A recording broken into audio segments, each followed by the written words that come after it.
I lay on the cold kitchen floor, holding my side where I felt sharp pain spreading through my body. It felt like a knife was twisting inside me. My 7-year-old daughter, Lily, stood nearby, her small face showing how scared she was. "Mommy, are you okay?" Lily's voice shook, barely louder than a whisper. I tried to sound calm despite the pain. "I'll be fine, honey, just a bad stomach ache," I lied, trying to hide how serious it was.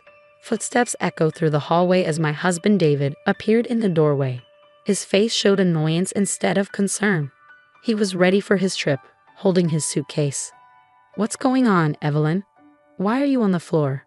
David asked, sounding annoyed. "I think it's appendicitis, David. It's really bad.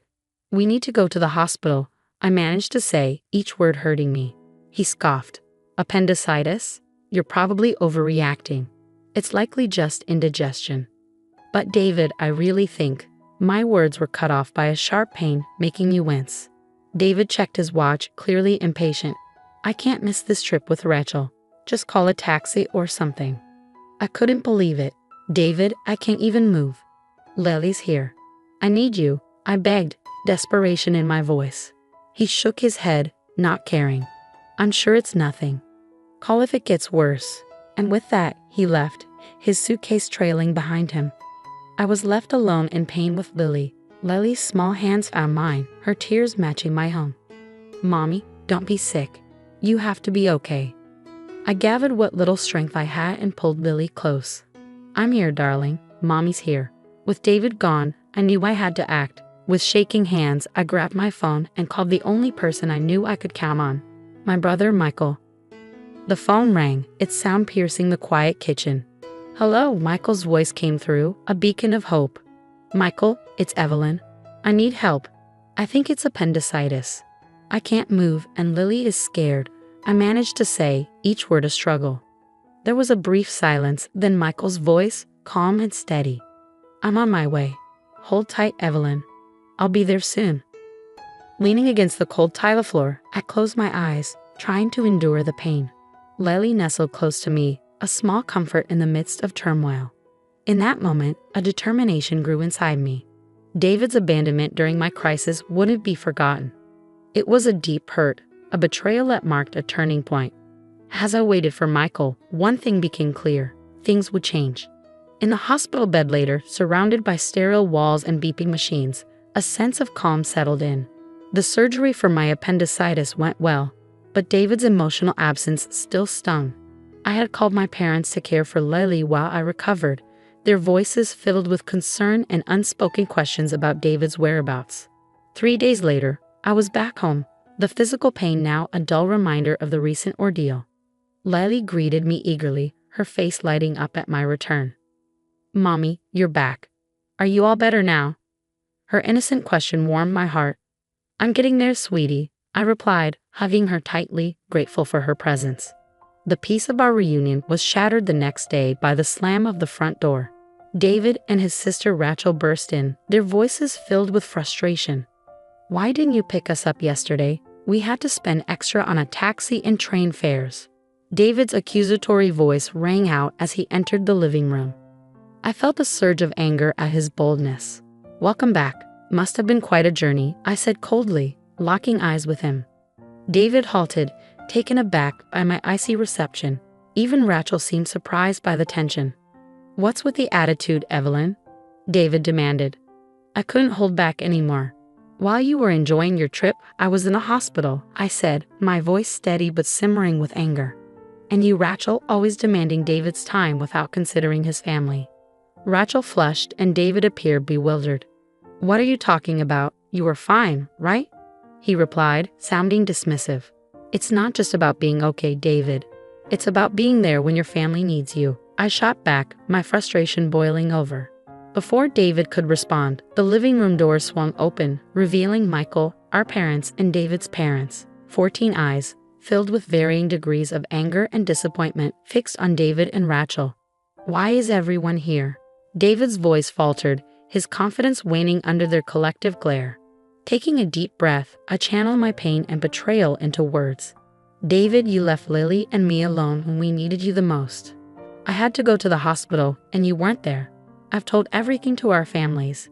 David seemed to shrink under the weight of my words, his usual bravado absent. His eyes darted around, searching for support but finding none. "It's not just about this one incident, David. It's about all the times you've prioritized Rachel over your own family," my brother Michael added, his disappointment evident in his voice. Rachel, typically confident, appeared uneasy, shifting her gaze between the floor and the upset faces around her. David attempted to defend himself, offering excuses and justifications.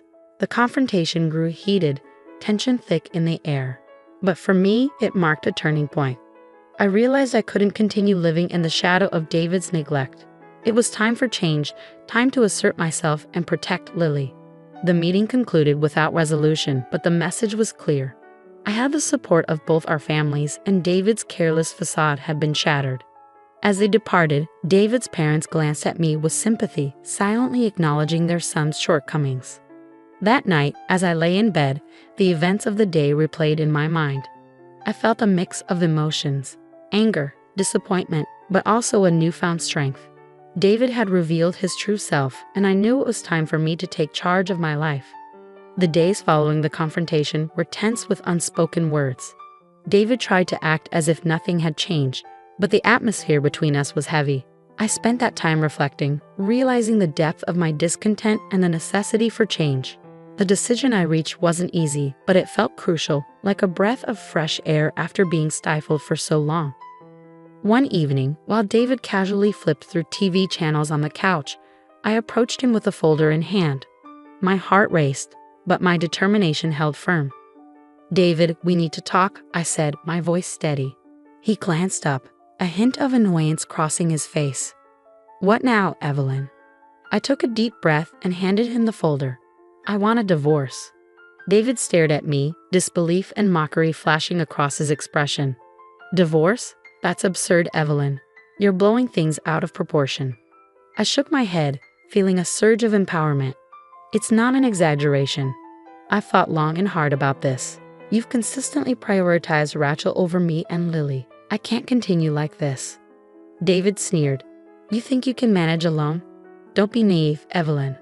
His words were meant to hurt, but I stood firm. "I'm not naive, David. I understand what this means, but I'd rather face uncertainty than continue feeling invisible in my own marriage." He laughed, a cold, bitter sound. "Good luck, Evelyn. You'll regret this once you realize how tough it is out there." I felt my anger rise, but I kept my composure. "I won't.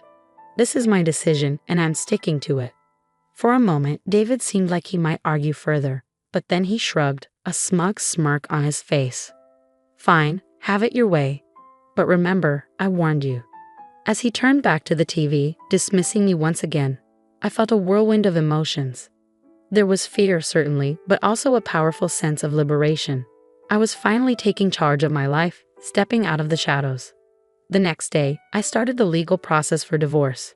It was overwhelming with all the paperwork and legal steps, but I was determined. My parents and Michael were supportive, offering help and encouragement. During this time, David's true nature became clearer. He was dismissive and uncooperative, trying to intimidate me into giving up.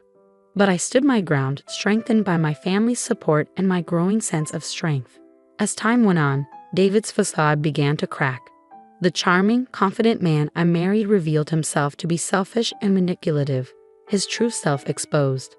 The divorce proceedings were challenging, but I faced them bravely, each forward step a testament to my newfound determination. I was no longer the woman who lay on the kitchen floor, ignored and in pain. I was reclaiming my life, my dignity, and my happiness.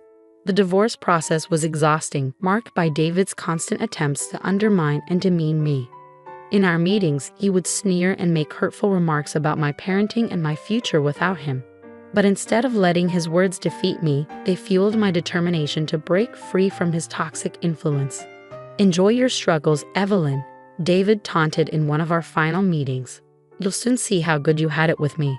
His arrogance infuriated me, but I remained composed. I'd rather face challenges every day than spend another moment with someone who has so little regard for his family, I replied firmly. David's smug demeanor briefly faltered, replaced by a flicker of anger. He quickly masked it with a scoff, but I could sense my words had struck a nerve. The day the divorce was finalized brought a strange mix of relief and nervousness. I was finally free from David, yet the road ahead seemed daunting. However, as I walked out of the courthouse, a wave of liberation washed over me. In the weeks following our divorce, David's life began to unravel. His neglectful behavior and our separation became the gossip of his workplace. Colleagues who had once admired him now looked at him with pity and disdain. His charming facade had crumbled, exposing the pettiness and selfishness beneath. News of our divorce spread throughout our community, largely due to my cousin, who was well connected in our neighborhood. David, who had always cared deeply about his image and reputation, found himself the subject of hushed conversations and judgmental stares. Rachel also faced criticism. Her role in our marital problems was now public knowledge, and friends and neighbors began to regard her with suspicion and disapproval. The bond she had with David, once unbreakable in her eyes, now seemed strained and uneasy. One evening, while picking up Lily from school, I overheard a heated argument between David and Rachel outside their house. Their voices dripped with blame and resentment. "It's your fault we're in this mess, Rachel," David yelled, his frustration palpable. "How dare you blame me? You're the one who couldn't hold your family together." Rachel shot back, her voice filled with anger. Their argument was a stark contrast to the united front they once presented. The discord sowed by their actions had finally come to fruition, and now they were facing the consequences. As I walked away with Lily, I felt a sense of vindication. David and Rachel were now grappling with the results of their selfish choices. It was a tough lesson, but one they had brought upon themselves. That night, as Lily slept peacefully in her room, I sat by the window reflecting on the past few months. The journey had been challenging, but it had brought me to a place of strength and self-respect. I had fought for my dignity and for Lily's future. Although the future was uncertain, I felt prepared to confront it with newfound confidence. In the aftermath of the divorce, life settled into a new rhythm, one that was quieter yet more fulfilling. The weight of my unhappy marriage had lifted, replaced by a newfound sense of independence. I began rebuilding my life step by step, with Lily by my side. My first priority was finding a job. The gap in my resume from years spent focusing on motherhood was a concern, but I was determined. After several interviews, I secured a position at a small accounting firm. The firm, led by a supportive woman who valued working mothers, offered a flexible and understanding environment. It was an ideal fit for me. Lily embraced the changes with the resilience that only children possess. She started kindergarten, making new friends and eagerly diving into learning. Her laughter and lively conversations filled our home with happiness, a stark contrast to the tense atmosphere of the past. Yet despite these positive changes, reminders of my past with David lingered. One afternoon, while dropping Lily off at school, I overheard a group of parents whispering, "That's her, Evelyn. Her husband left her because he couldn't stand being around her anymore," one of them said. Their words stung, but I held my head high. The gossip and judgment were small prices to pay for the freedom and peace I now had. Meanwhile, David's life continued to unravel. His pride took a significant hit, and his once flawless reputation was now tarnished. I heard from mutual acquaintances that he had moved back in with his parents, a fact he tried to conceal but eventually became known. Rachel's situation wasn't any better. Her interference in our marriage had isolated her from many friends. The once close siblings were now barely on speaking terms, their relationship strained by blame and regret.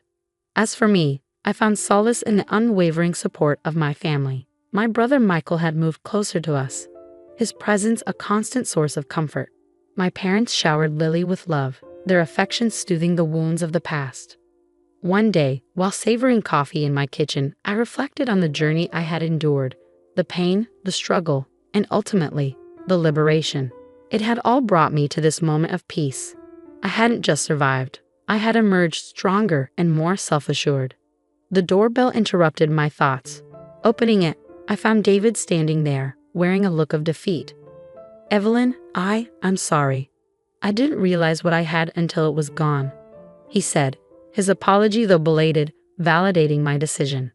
"Thank you, David," I replied gently, "but it's too late. I've moved on." As I closed the door on David and the life we once shared, a sense of closure washed over me. That chapter of my life had ended, and a new one was beginning. In this new chapter, I was the author of my own story, free to shape my future as I saw fit. Lily's voice called out from the living room, and a smile spread across my face. I walked towards her, eager to embrace the life that lay ahead, a life brimming with possibilities and hope.